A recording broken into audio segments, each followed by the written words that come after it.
How you going, guys? Just a video here to show you something. So if you go in reverse, you can see we have trajectory actually like lines in our one because it's like coming off the canvas of the car. These lines are actually coming from our like head unit.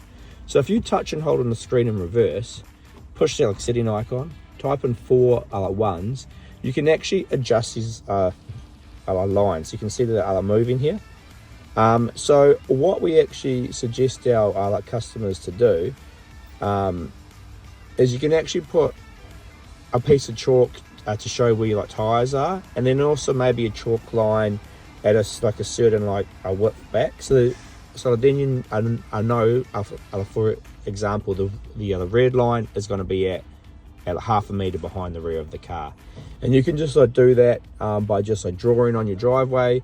So you want to draw in chalk or something, so where your two wheel lines are, and then whatever your like distance you want the red line to be at behind your car, you can put a chalk bit there, and you can adjust this and set it up exactly how you want it.